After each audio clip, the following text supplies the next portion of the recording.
Founded in 2002, Comwerks Private Limited, a homegrown company, started as a marketing and communications company with just 5 people. Today it has grown to over a team of 100, serving international clients like Microsoft, Starbucks, Procter & Gamble and Kimberly-Clark, as well as government organizations of Singapore.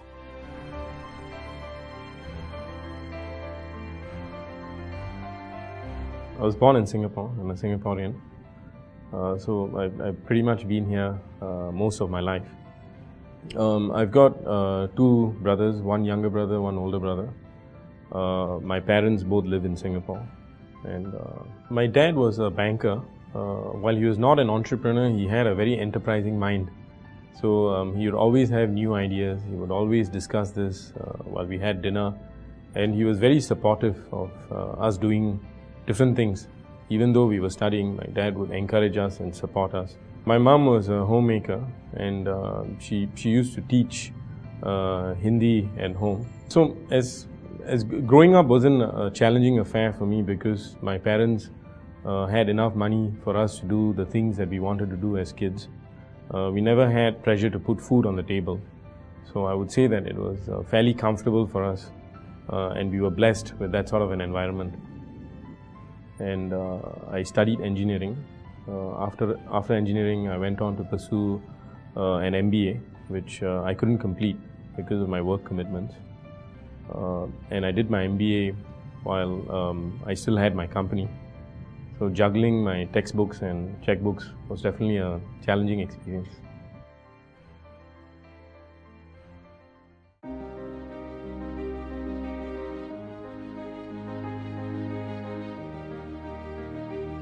I started my company when I was 21, and at that time my parents moved to India. Both my mom and dad were there, and my younger brother was studying in India. So I would say that was my most challenging period. I didn't have my dad with me in Singapore when I started the company, and a lot of people around me told me that I was foolish. 21 years old, you haven't even studied enough in your life, you haven't had any experience. So it's the most foolish thing for you to do, to try and go and start a company. Why don't you go work for someone and gain the experience first, and then go and start a company? So when you're young, you should use this ability, is to be able to dream. You also have a lot of energy. So you can channel your energy in your dream and believe in your dream, or you could be doing other things. So different people would channel your energy in different ways. The way I did was, I wanted to be a successful entrepreneur. And I think entrepreneur was kind of a new word in the late 90s or early 2000s. So a lot of people believed that you could step out of a working life and be on your own and do something different, do something inspiring, do something that you really wanted to do. So I had that dream, and I felt that this is the time for me to try out something, because there's no fear of losing. When you're young, you have absolutely nothing to lose. And at that point in time, taking risks, you never look at what will happen if you fail, because failure is not even in your head. You only want to be successful. But I think it's in you and your ability to try and remain focused in what you want to achieve. If you waste your time, then you will be responsible for it. If you spend your time wisely, then you will also bear the benefits of that. To be honest, I had no money when I started the company. I had $5,000 of savings that came through little things that I received, and I saved and I collected. This was not even enough to actually open a bank account. So I was talking to one of my friends, and I told him that I just started a company, and unfortunately I don't even have enough money to open a bank account.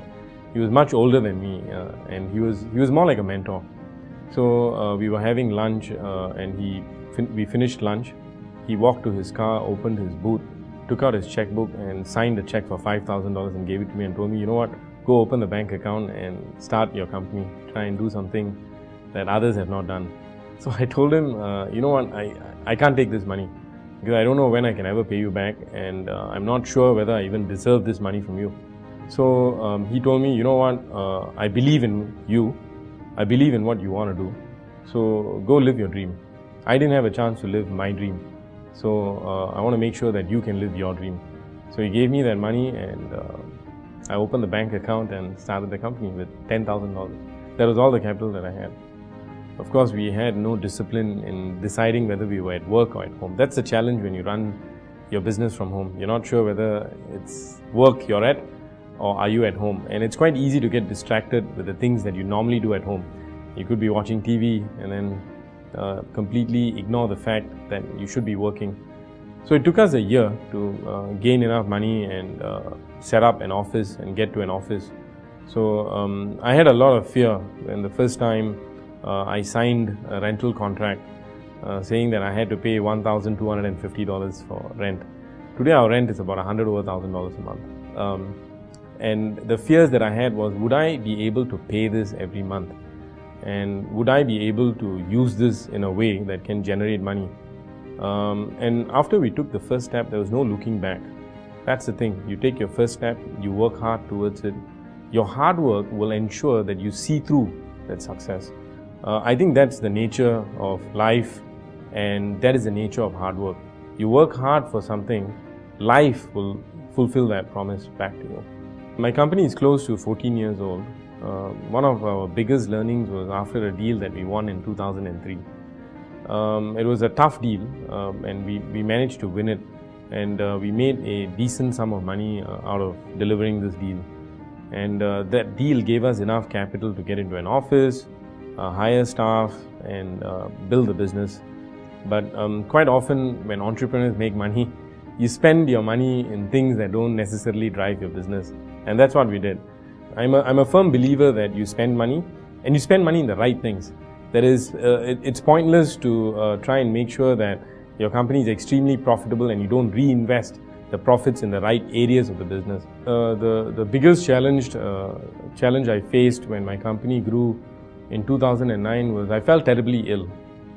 And I was so sick I had to be hospitalized. I had a major surgery, and I really struggled through it. So the doctor who did my surgery told me that I was going to take at least 1.5 to 2 weeks to start walking again.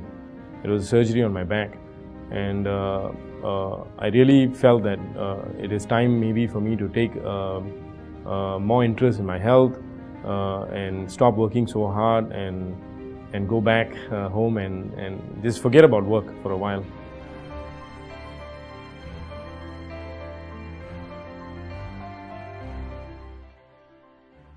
My company is a marketing and communications company. We started as a 2-3 man small operation. Today we're about 100 over people in Singapore.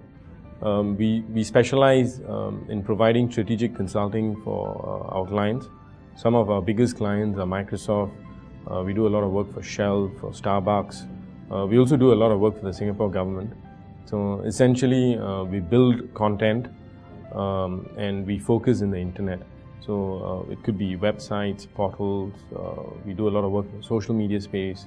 We also build mobile applications. So I would say we are part art, part science.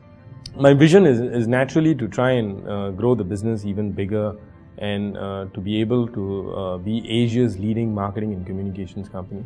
We're not far from that. I think we've proven ourselves in the region.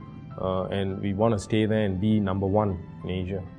And if you ask me what is success, I think success in life is far more important than anything else. And success to me is to be really happy in life. If you're happy, then you are a successful person. It is not money. And I think health is also an extremely important aspect of your life. So I think to be a healthy person, to be a happy person is really, really important.